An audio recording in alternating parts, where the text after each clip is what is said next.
You receive several hoops when you purchased your machine. The most common one you may use would be the large oval, and that is this one. Make sure you pay attention to your unpacking in your box, that you find these plastic templates. These can become very important, as well as these two gray little clips here. Don't throw them away. So when you look at your hoops, you will notice at the bottom on each piece, this is the bottom and this is the top. You'll notice that you'll see a little tiny triangle down below. When you put the hoop together, those two triangles must be in the same orientation, they must meet. When you look at this template, you must be able to read the word Bernina. For instance, I can't read it upside down like that. It's easier to read if it's facing me. So Bernina must always face you. This is the bottom of the hoop. I have my fabric and my stabilizer here. I'm going to take my template. It fits here, and there are little scores for the holes here and a little divot top and bottom that fits in. I have a crosshair here. My goal is to get this crosshair lined up with crosshair on this template and get everything into the hoop. I'll be honest with you, sometimes it takes you 20 minutes to hoop something, and it takes you 3 minutes to stitch it out. So we're going to do our best to get this in here.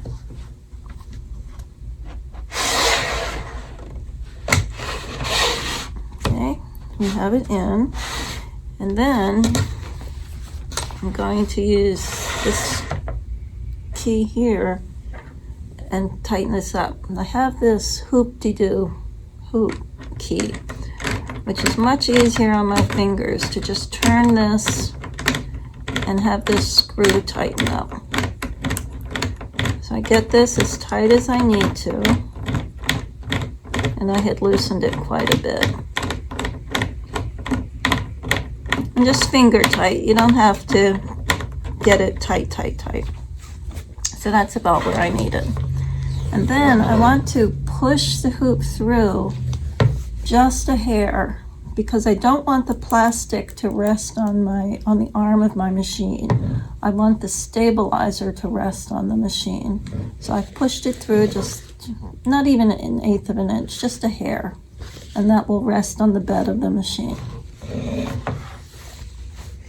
Now we're ready to embroider. To put the hoop on the machine, pinch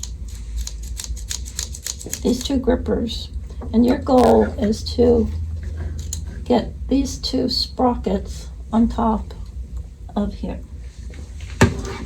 So you pinch, slide under the needle, under the presser foot, and then over, have them pinch, and release when you get them seated on there.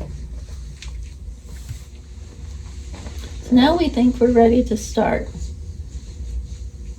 I want to draw your attention to a couple more buttons. This button here, it looks like an artist palette. This tells us how many colors are in our design. Right now we have 1 color in our design. This button here looks like a needle with a couple dots on it. That's our ready, set, go button. When you are ready to embroider, tap that needle, and the machine jumps, and now we're ready to stitch. This is your cue that you're ready to stitch. You also now have a green flashing button. Some other buttons to see up here. This design is going to take 14 minutes to stitch. Because there is only 1 color in this design, both lines will say 14 minutes. If there were more than 1 color, this bottom line would tell you for this specific color, it might be 8 minutes, 6 minutes, but the total design minute time is on the top. This is recommending we use this color. Don't get hung up on the colors the machine proposes. Use what you have and what you like. This icon here is a basting box. If I were to tap this, it would put a basting box as the first stitch around the perimeter of the design.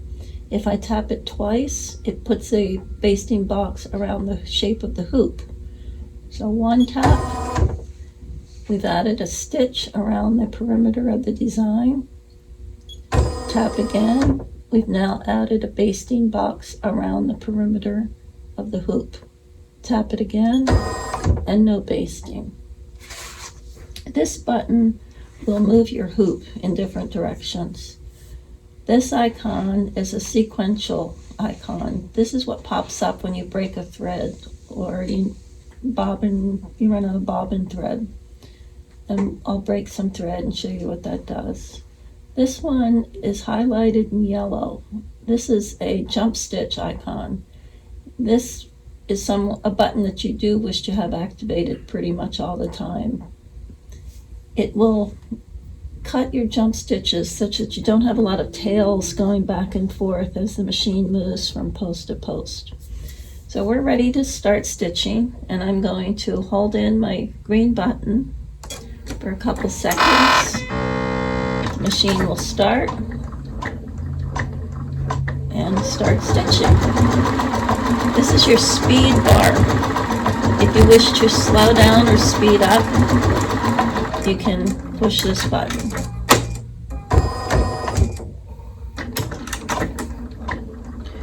I sped the machine up. It was going to take 14 minutes, and now it's down to 10. The top row counts the numbers of stitches in the entire design. The bottom row counts the numbers of stitches in this stitch color only. But remember, we're doing a design with one stitch color, so the two numbers will match for this design.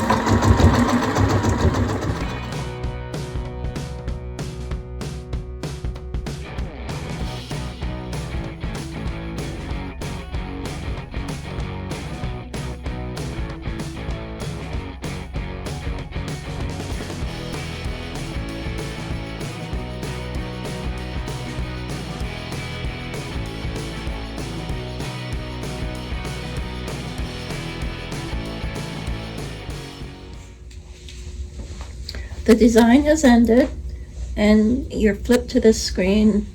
This has a flag, and that's how you know that your design is completed. It's like, raise the flag, I'm all done. This half of the screen is giving you the option to do it again say you wanted to do this design on a border. It will allow you to place several different repeats of the same design. So you're all finished, tap the flag, and it takes you back to the screen as if you wish to do another stitch out again.